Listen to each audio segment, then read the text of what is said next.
د پښتو زده کړه فیسبوک پاڼې او یوټیوب چینل مینوالو سلام او ښې چارې. تېره ویډیو کې موږ او تاسو د نارینه نوم په نښو وغږېدو. دا ځل هم خبرې د ښځینه نوم په نښو دي.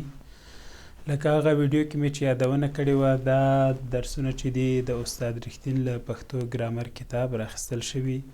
وجه هم دا ده چې استاد رښتین ډېر ساده او په خلص ډول پښتو ګرامر باندې کتاب لیکلی او د نالوستو او لوستو لپاره ډېر څه لري. نو که غواړئ چې پښتو ګرامر باندې وپوهیږئ، د همغه کتاب ته مراجعه وکړئ. هر ځای انشاءالله موندل کېږي. راځو د ښځینه نوم نښو ته. هغه نوم یا صفت چې په پای کې د لاندې نښې راغلي وي، دې ته څه وایي؟ ښځینه نوم یا صفت. لومبۍ څرګنده هې ده. لکه تیر درس کې مو وویل چې استاد رښتین هې په دوه ډولو څرګنده او نرمه هې ویشلې، خو اوسني ژبپوهان څرګنده هې زور بولي او کوچنۍ هې یا نرمه هې زورکی بولي.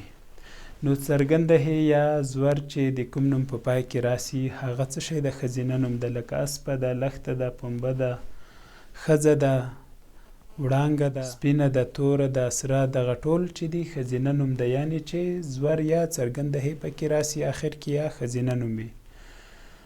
دویم، که د هر نوم په پای کې نومواله یې راسي، هغه هم ښځینه ده، لکه خولۍ ده، ډوډۍ ده، روټۍ ده، څپلۍ ده، څوکۍ ده، ګلالۍ، ملالۍ، دغسې نور نومونه چې خپله موږ او تاسو هم که ټولنه کې سوچ وکړو، مثلا که ته د دې ښځینه نومونو په نښو هم نه پوهېږې، خو ټولنه کې نومونو ته پام وکړې، تا ته بیا خپله پته لګېږي چې دا ښځینه که نرینه نوم دی.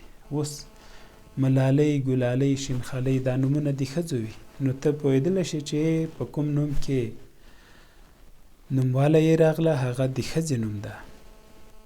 یا سره او سپینه، خوږه، ان زموږ ځای کې یوه جنۍ پتاسه نومېده. نو دغه هیم چې نومونو کې راسي یا زور، دا هم څه شی دي؟ ښځینه نومونه دي. دویم، که د کومو نومونو پای کې الف راشي، هغه ته هم ښځینه نوم وایي، لکه ژړا ده، خندا ده، نڅا ده، ملا، شاه، ښوروا، دنیا، لیلا. دا یادونه هم کوم چې ځینې نارینه نومونه دي په الف راغلي یا پای کې الف دی، خو هغه څه شی دي؟ نارینه دي. کاکا، لالا، بابا، ماما، دغه ټول د خپلوۍ نومونه چې په الف پای ته رسېدلي، هغه هم نارینه دي، خو دا یوه استثنا ده. بلکه د کوم نوم په پای کې اوږد واو راسي، نو هغه هم ښځینه دی، لکه ښارو ده، زانګو، نخرو، رنګو، لیلو، وړو، داسې نور. دا ټول څه شی دي؟ ښځینه نومونه دي. او که د کوم نوم پای کې څرګنده یې راسي، لکه بیاتي، دوستي، قیچي، وروري، خوري، خپلوي، دغه هم څه شی دي؟ ښځینه نومونه دي. خو ځینې نسبتي صفتونه دي چې هغو کې څرګنده یې راغلي، خو نارینه نومونه دي، لکه دوبي ده، موچي ده، ډولچي ده، ربابي ده.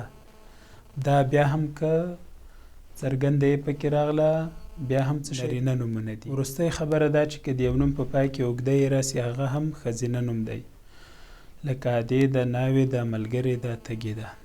ګورئ، که اسانه ووایو، درې یېګانې نومواله یې لکه ګلالۍ، ملالۍ، شینخالۍ، دغه چې د کوم نوم پای کې و څه شی ده؟ ښځینه نوم ده. بلکه څرګنده یې هم د کوم نوم پای کې راغله، یعنې څنګ په څنګ ټکي لري، لکه دوستي، ښادي، وروري، خوري، خپلوي، دا هم څه شی دي؟ دښمني، ښځینه نومونه دي. مګر ځینې نسبتي نومونه چې څرګنده یې باندې پای ته رسېدلي، هغه نارینه دي، لکه دوبي او موچي. او دریمه یې اوږده یې ده، لکه ادې، ناوې، ملګرې. مخکې دلته ما د یېګانو یادونه وکړه، په دې هم زه ځان ته ویډیو لرم چې د پښتو 5 یېګانو په هکله ده. تاسو یې د پښتو ګرامر برخه کې کتلی شئ. پښتو زده کړه فیسبوک پاڼه او یوټیوب چینل خوښ او سبسکرایب کړئ، له نورو ملګرو سره شریک کړئ. که بهر میشتي پښتانه در سره اړیکه لري یا مو خپلوان دوستان اوسي، هغو ته هم دا چینل ور په ګوته کړئ چې د پښتو لیک لوست دپاره هم موږ ځانګړې لړۍ لرو غزا نور زما شخصي فیسبوک دی او دا هم زما ټویټر دی. الله مو مل شه.